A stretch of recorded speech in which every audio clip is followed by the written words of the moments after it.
after 25 hours of this life repair auditing or counseling, did you feel more responsible or that you were better off? I have to say it did help me to some degree. It sort of took some of the crap that I was carrying around out of the way. It sort of shoved things out of the way and gave me the idea that I could think more clearly. And what was it that did that? Do you remember what it was in the counseling that did that, or do you just remember the end result of it? I just remember kind of the end result of it is that I no longer felt like I needed to hold myself back in a particular viewpoint, that I had some worth. I think there was a whole lot of, because, I was not really being responsible from one girl to another girl. I was kind of cheating on girls. I was,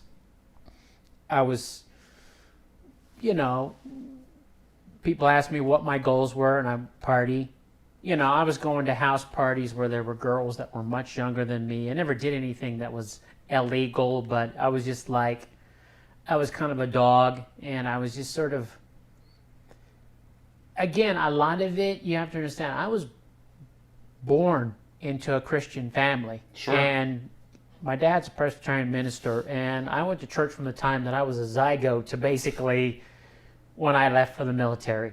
And I was in every situation. So I thought this would make me a better Christian. And while all this was going on, I was being asked by my parents to go to church. Okay. So I'm going to church functions at 2 or 3 different churches while I'm attending this church. Got it. And it was always pushed on me that I could be a Christian, because I said, look, you're going to have to get over this hump that I'm a Christian. So I was thinking that it was making me a better communicator, a better Christian. I was more open. I had a little more, I wasn't as agitated. I was more patient. I just felt more at peace because I felt like I was doing something about my situation, and they were giving me the armor. I was getting this whole idea that I'm becoming this better person. So then I was into this whole mix-up of becoming a better person. There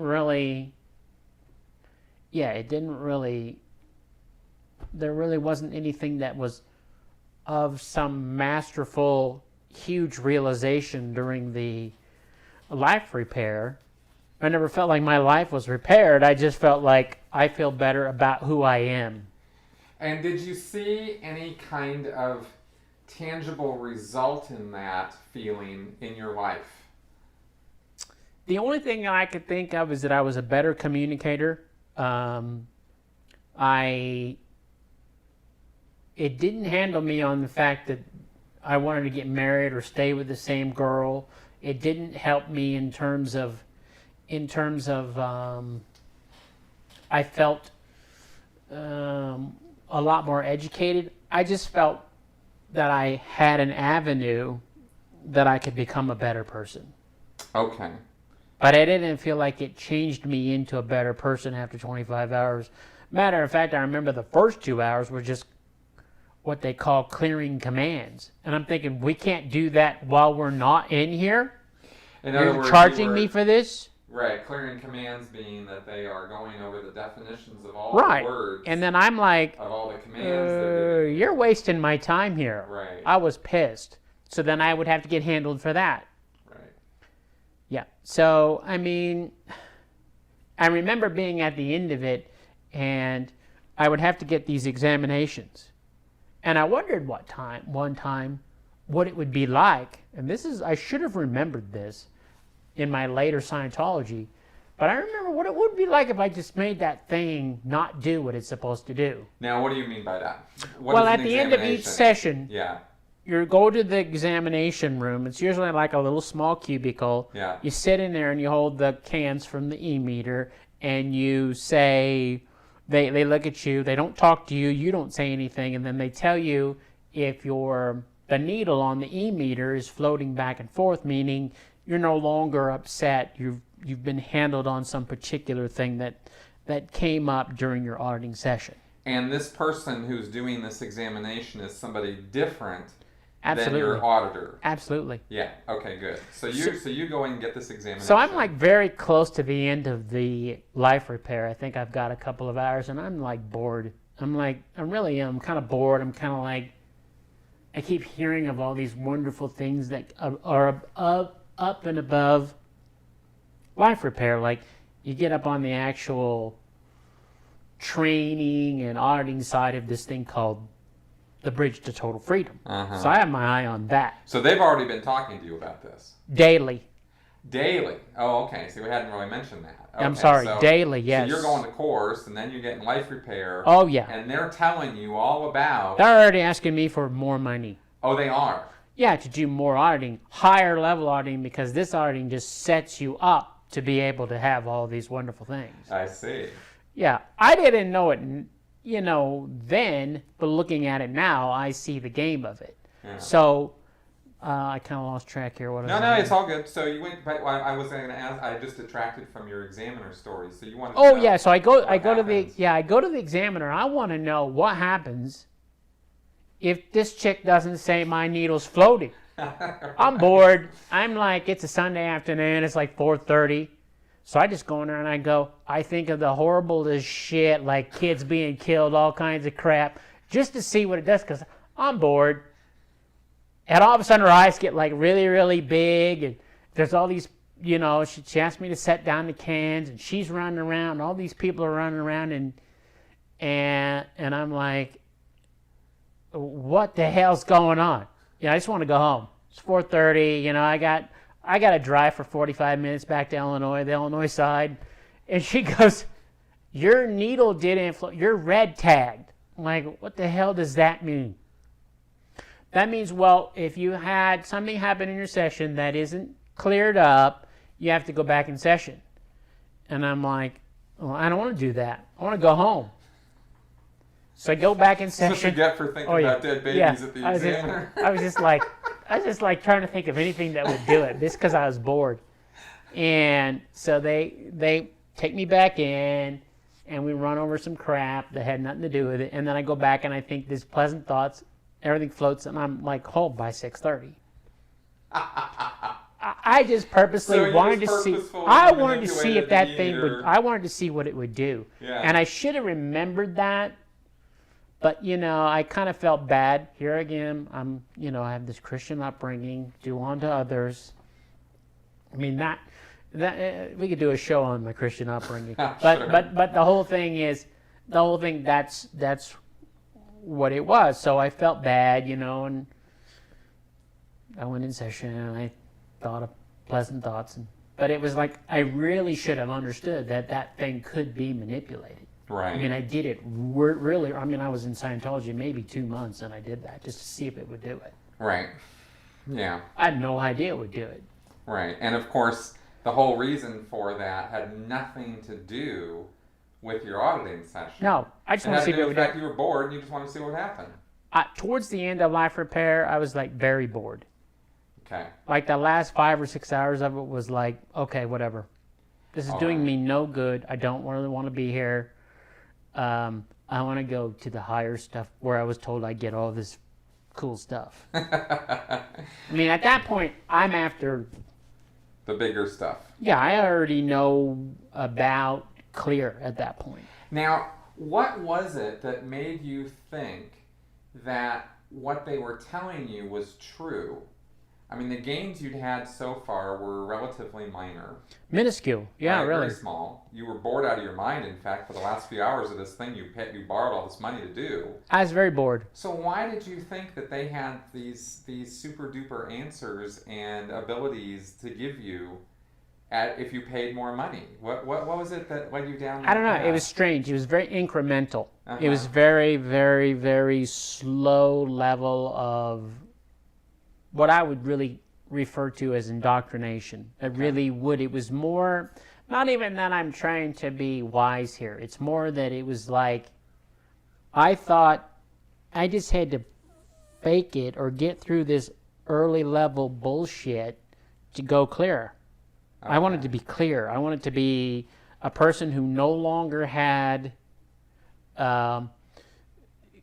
problems, who could think clearly, who could not have to be promiscuous, not have to be a bad person. Again, I'm driving towards being a better person, a better Christian, a better...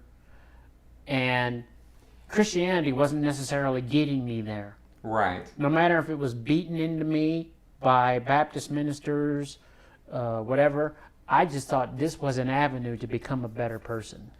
And what did other people tell you that gave you that idea? Because you clearly hadn't experienced it yet. I wasn't, I didn't have any kind of fish hooks in me. I didn't really think, I still kind of thought the people were a little bit strange. The other Scientologists? Oh yeah, I was like, yeah, you people are getting weird. Really? Yeah, I never one ever said anything to them. Well, like 2 weeks after I got there, it was starting to get cold, and I remember being in the course room and sitting next to the desk there and seeing this condition. It says the St. Louis org is in a state of emergency. I'm like, what the hell does that mean? And then I go back there, and in the course room, there's no heat. There's a kerosene heater in there. And in the auditing rooms, there's kerosene heaters in there. Okay. These people had no money.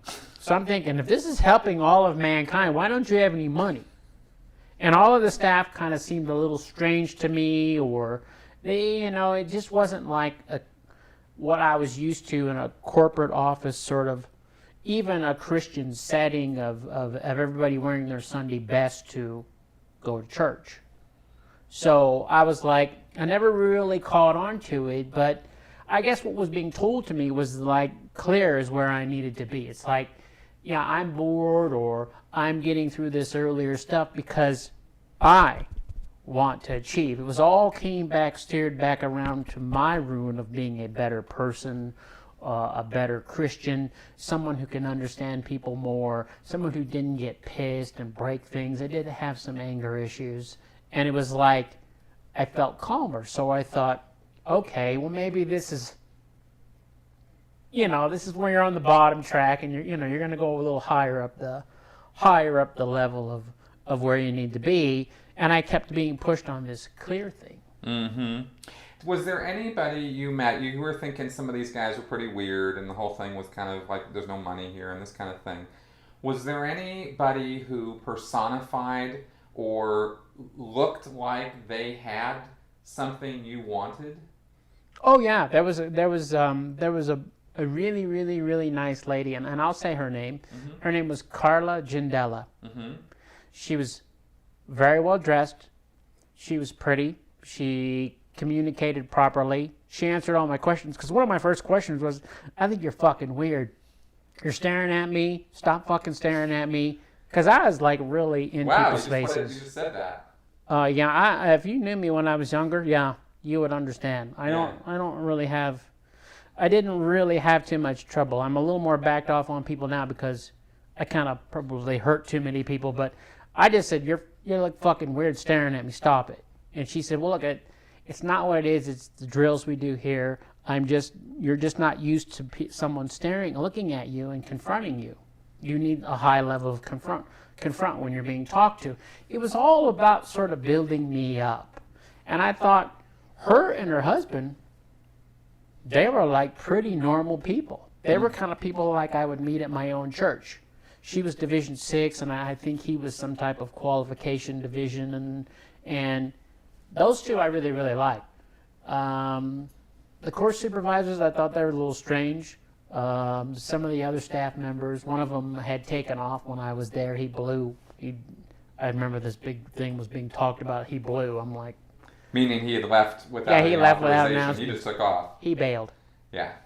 Yeah, he was a little bit strange. Okay. I think the driving factor is Carla would always talk to me about my future. Okay. And I felt like I was in a group that had some interest in me. I didn't necessarily have a whole lot of interest in them, other than I wanted to use them to improve. Interesting. I didn't hate anybody. Yeah. I didn't dislike anybody, but I was constantly always put in front of somebody who asked me for money, to buy books, or to improve my life. and I was constantly given training on what the bridge can do for me, both the auditing and training side, all the way up to something called OT, which I had no idea was, nor gave a shit about. Okay. They were mainly talking about clear.